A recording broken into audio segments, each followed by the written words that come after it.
This video was made possible thanks to our Patreon supporters. In this spine tutorial, I will show you how to make a character aim the weapon, like so. This tutorial is based on Spine Pro features only, and you won't be able to achieve the same results in Spine Essential. First, I'm going to create a simple rig for this character. I'll start from the main bone that will control the whole character, and place it somewhere in the hips area. Switching to the Create tool, holding the Control key, and selecting the pelvis image. Then, clicking here to create a small bone, like this. Good. Now let's continue with the legs. Holding Control again, selecting the front leg image, holding the left mouse key, and dragging the cursor all the way to the center of the knee. This will create a long bone, like this. By the way, holding the Control key and selecting the image first will attach the image slot to the bone and name the bone after the image. This is quite useful and saves you time and effort. Now let's do the same for the shin and the shoe. Great! Let's proceed to the other leg. You'll want to control it by the hips as well, so make sure to select the hips bone first and only afterwards create the new bone. These red dotted arrows show you the rig hierarchy, so now you can clearly see that this leg is controlled by the hips and not by the other leg. Alright, moving on to the upper part of the body. I'd like it to be controlled by the hips as well, and not by the legs, so I'm selecting the hips bone again, then holding the Control key, and creating a long bone pointing upwards, like so. Good. Doing the same with the neck. And to keep it simple, I'll select all of the images related to the head and tie all of them to a single bone. You can definitely make the head rig more detailed if you like, but that's not the focus of this video. Okay, back to the rig. The jacket should be controlled by the torso, but not affected by the neck and the head. So, selecting the bone we've created for the shirt, then the front part of the jacket, and creating a long bone pointing downwards. Yes, that should do. As for the arm, I think we could achieve better results if it were controlled by the torso as well, and not by the jacket.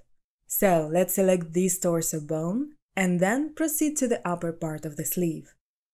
This bone should end somewhere near the center of the elbow, like this. Great! Proceeding to the forearm, and then to the palm of the hand. Awesome! Let's keep it like this for now and move on to the second part of the jacket. Make sure you select this bone on top of the torso first to achieve the right hierarchy. Same with the arm. Great! Now the only thing left is to create the bone for the weapon. For now, I'd keep it as a child bone of the torso as well, and make the rig a bit more sophisticated later on. Alright, the simple rig is now complete, and we're good to go ahead and add some constraints to it. As you can see, if I rotate the arms right now, they move separately from the weapon. This is not the result we want. Let's change it so that both hands stick to the rifle. To achieve this effect, we're going to use the inverse kinematic constraints, or IK for short. To create an IK constraint, let's select the shoulder and the forearm bones of the front arm. Then click on New, IK constraint. Now we can either pick an existing bone as a target or create a new one. I will create a new bone for the target right in the center of the wrist, close to the tip of the forearm bone.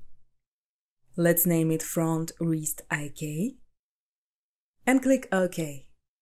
Good. The small orange bone here is our IK constraint target, and now it controls both of these bones. Let's proceed to the palm of the hand and create an IK constraint for it as well. Selecting the hand bone, then clicking New, IK constraint. Creating a new target right at the tip of the hand bone and naming it Front Hand Fingers IK. Great! Now, it's important to mention that in Spine, you can only constrain up to 2 bones at the same time. If you'll try to constrain more than 2, you'll get an error. This is why I had to use 2 IK constraints for the arm. And also, to make the constraints affect each other, we have to create a hierarchy for them. For instance, to move the whole arm by this target bone at the fingers, we need to make it a parent of the wrist. Simply drag the wrist IK under the fingers IK in the tree view, and that will do the job. Checking the result? Yeah, that's better. Now the whole arm is controlled by a single bone. Let's do the same for the second arm. Constraining the shoulder and the forearm bones. Then the palm of the hand.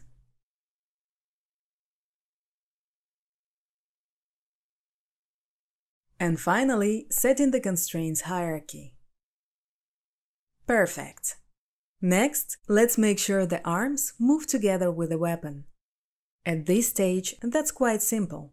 All you need to do is make the rifle bone parent of the constraints targets. Selecting the IK constraints targets in the tree view on the right, and dragging them all the way down to the rifle bone.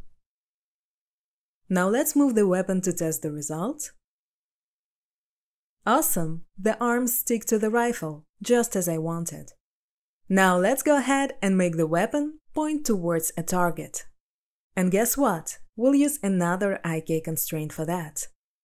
Making sure the rifle bone is selected, then pressing New, IK constraint, and placing a new target bone somewhere around here, at the eyesight level. Naming it Aim Target IK. Good. However, if we'll test this constraint right now, it probably won't work correctly. Why is that? Well, there is another important thing that you need to know about the constraints in Spine. The order in which the constraints are applied matters, and if the order is incorrect, one constraint can cancel the others. This is exactly what happened here. The Aim constraint had cancelled the constraints for the arms. To fix that, we need to take a look at the Constraints section in the tree view. The constraints are applied in the same order as in the list, from top to bottom. And as you can see, the Aim constraint is the last one here. But if we'd apply it first, it would not cancel the other constraints. So, let's drag it to the top of the list, like so. Checking the result. Excellent, the rig works fine now.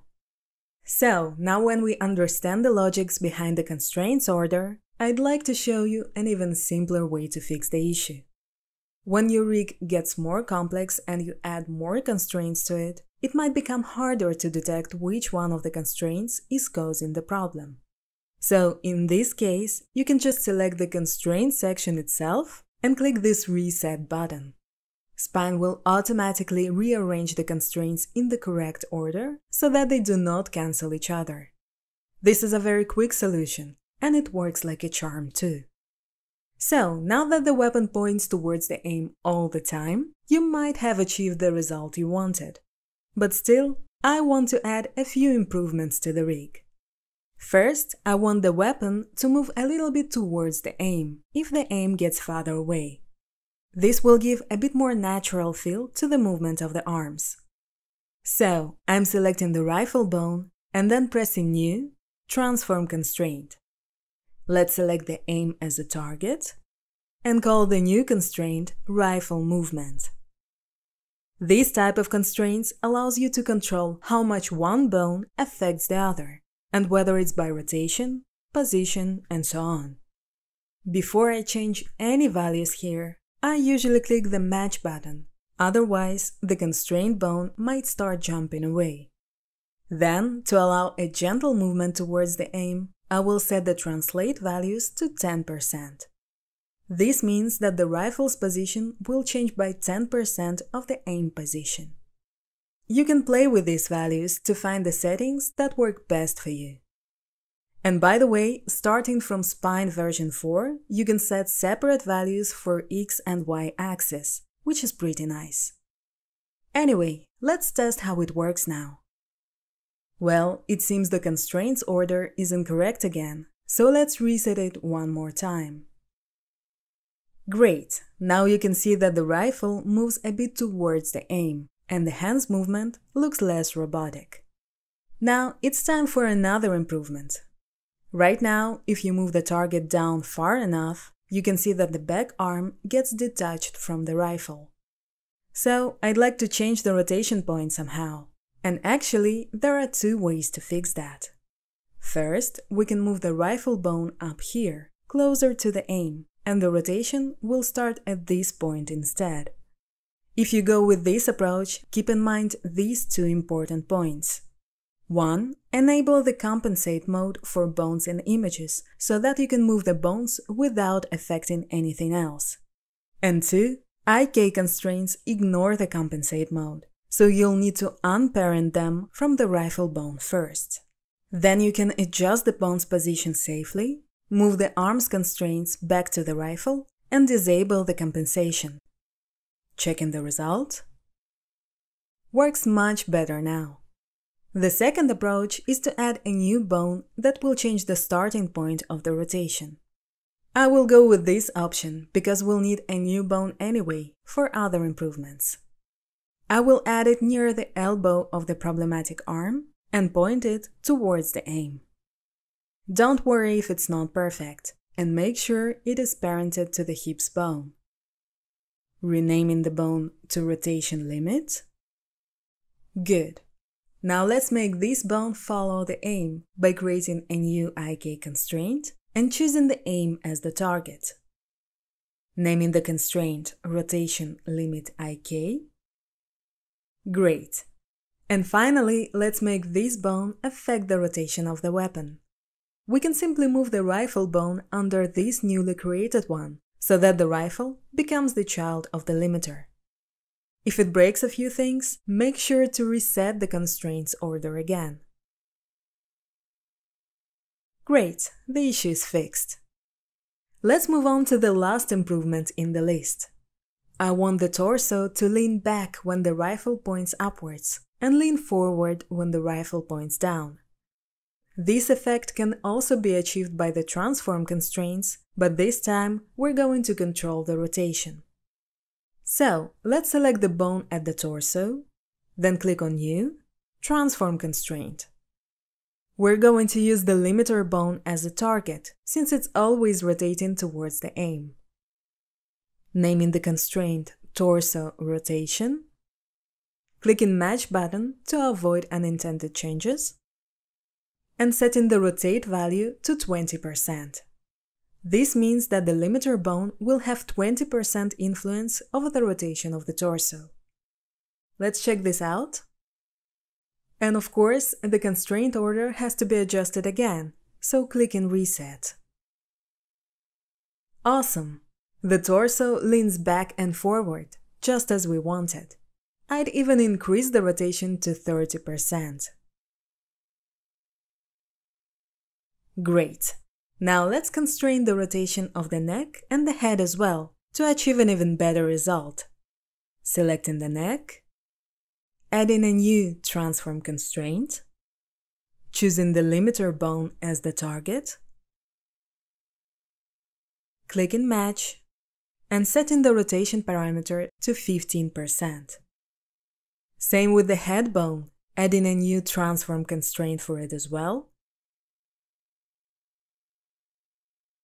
Let's set it to 20%. By the way, I got these numbers through trial and error, so you can play around with them and maybe find something that works better for your character. Checking the result. Awesome! The rifle aims towards the target, and the body leans accordingly. Looks pretty good to me, so now I'm going to create the actual aim animation. Let's switch to the animate mode and make some changes to the character's pose. Basically, aiming the weapon is something that you do right before shooting, and shooting from this position is quite incorrect. So, let's move the rifle bone a bit upwards, like this.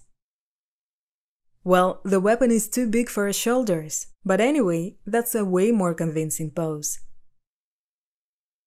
I think I should reduce the rifle movement parameters a bit. Let's set the parameters to 7%. Yeah, that's even better. It's more gentle. And that makes our aim animation complete. Yeah, that's right, it's only a single frame. You can easily blend this animation with others in the game engine by playing them on different animation tracks. You can also use the preview in Spine itself to see how the animations mix together. Here, for example, I've created a walk cycle and used a different track for the aim animation. This allows the character to aim the weapon while walking. Alright, that's it for this tutorial. I hope you found it useful. Thank you so much for watching, and see you next time.